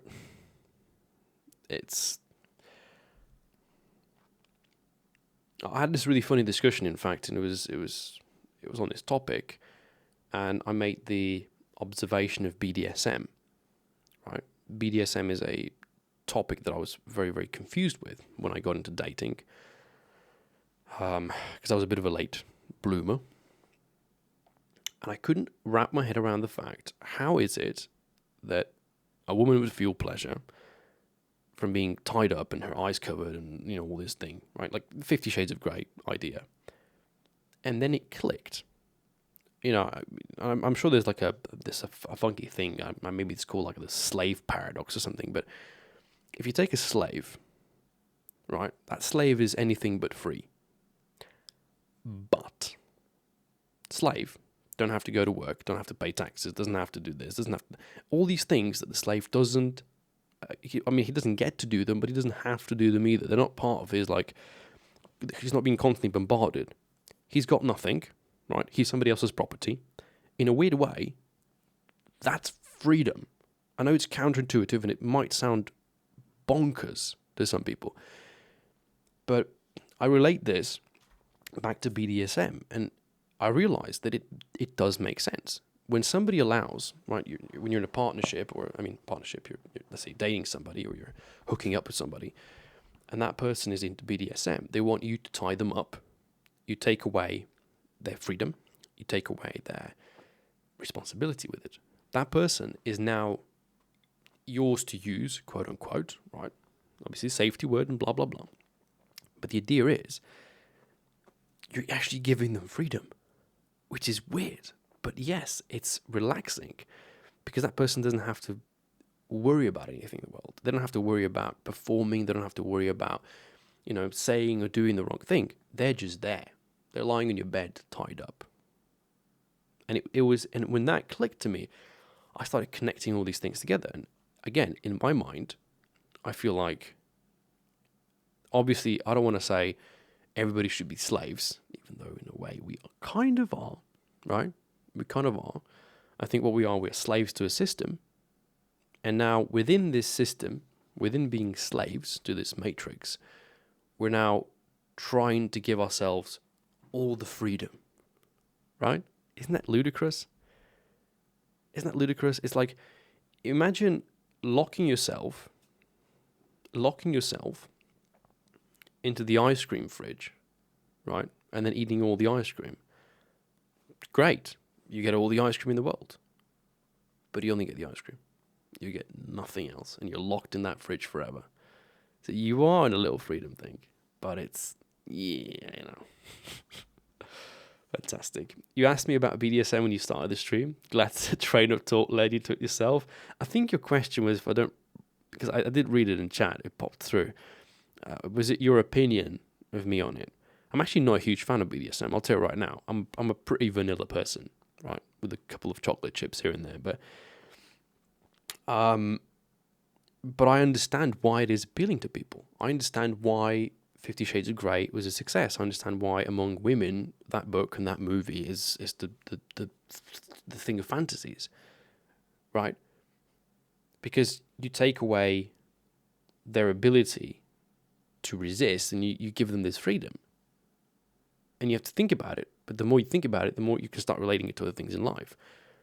So again, I believe you give people too much freedom, they're going to start to feel trapped. Because they don't know what to do. They won't know what to do. Vanilla ice. Yes, vanilla ice. Absolutely. But yeah, I think what we've also done is we've failed history. We've failed to understand. I hear all the time, I would much rather live 20 years ago. I'd much rather live there. And, perhaps maybe. Yeah, maybe if I was born 10 years earlier, I would have been better. I would have gone to do all the trance parties and all the raves and the drugs and listen to music without your phone. Would have loved that, sure. But, is it? Is it? You could argue that somebody had a better life in, prehistoric era, clubbing somebody to death with a wooden stick. You could say that the guy had a better life because he had less things to worry about. Did he? I don't know. But, for sure.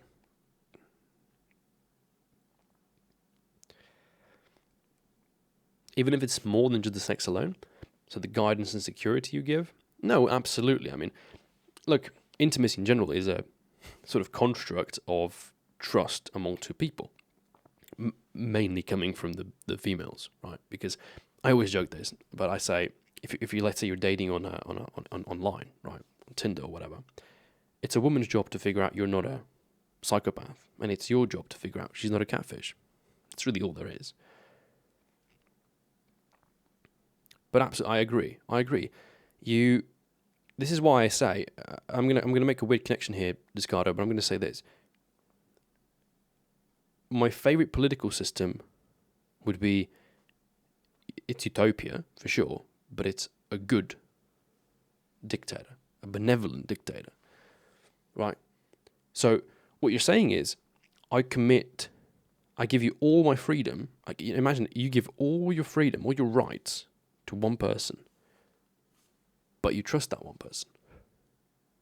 Wouldn't that feel amazing, right? If you had one guy or one woman or one entity or one couple, queen and king, But ultimately, if you had somebody you could trust 100% be in control of all those things, wouldn't that feel freeing? Right? Because you can make the same argument with finances. You go into your bank and you're like, okay, look, I've got 10 grand here. I'd like to invest into stocks, right, into the market. And then some dude there, right, still fucking growing pimples on his forehead, is going to be like, yeah, well, I've got this brilliant fund here, 100%, nothing can go wrong. And you believe them. And you put your 10 grand into the bank, 5 years down the line, you get fuck all out of it. And they're like, yeah, happens. Right? Obviously, nobody wants to be in that position. But can you imagine if there was an entity that you could trust with your life? And it's funny because I'm going to turn a paper here. I'm going to make a full 360. I'm going to come right back to the start of the stream. I've always had an issue with authority. I just had, right? I got into arguments with CEOs of Gaijin. I got into arguments with some professors, I guess, in high school or so. And I did get into some huge arguments with bosses at my work. The reason was this. I believe anybody can be a boss. Anyone. Pick any person in the street. Any person can be a boss. Right? All they need is you give them power. That's it. Now, fewer people can be good leaders. In fact, very, very few people can be good leaders, right? Because a leader, for me, I always think like it's a battle, right? And the leader is your general. The leader is your king. The leader is a person who goes not just with you into battle, he goes first and you follow him. He doesn't sit in the back fiddling his thumbs, right? He doesn't sit behind a screen. A proper leader will go with you and will die with you. A good captain goes down with the ship, that kind of thing. And on top of that, another thing that we spoke about today is being a human. What I've found is that a lot of people that I've had as bosses, they were great bosses. Truly, they were amazing bosses. But they were either horrible leaders, bad people, or both. And there's no point having a boss who cannot also be a good leader and at least a good human being. And so, for me, that's what it boils down to. If I lead whomever, even if I lead just one person, lead them with a purpose that's greater than me, right? Not just lead them because he's a sheep and I'm leading him to get slaughtered because I'll benefit from it. Lead them for an example, lead them for a truth, lead them for facts. Boys, gents, I'm going to wrap it up here. This was a beautiful 2-hour-long conversation. I very much enjoyed. I hope I didn't jump from topic to topic too much, even though I know I did. But it's my first time doing this. I'm a little bit lost. This idea of podcasting is still a little bit of a loose nut for me. Again, if you're watching this on YouTube after it was uploaded. So any questions you have, debates, funny stuff, people you'd want me to talk to, you throw that into the comment section below. I'll have a very, very, very, very big read. The schedule as of today will be Tuesdays, Thursdays, and Saturdays. And then throughout the week, I'll also figure out if I want to do the Untom on a Saturday or do it extensively on a Sunday, so do a fourth stream. We'll decide about that. But I had fun here, and I'd love to have this conversation again and touch on some more topics. Maybe take a topic that I've already spoken about, go a little bit more into depth. But I'm also open to look into some sources. I'm open to look at some numbers. I'm open to do a little bit of learning actually on stream. Now that I think about it, throw an idea out there, have a conversation, find some information, display it, and we can have a proper debate. So I've enjoyed it. I hope you have too. And we'll catch you in the next one. Take care and safe flying. Bye bye, lads. Oh wait, it's not a YouTube video. I can't do that. Oh, what a pleb, man. Anyways, next time.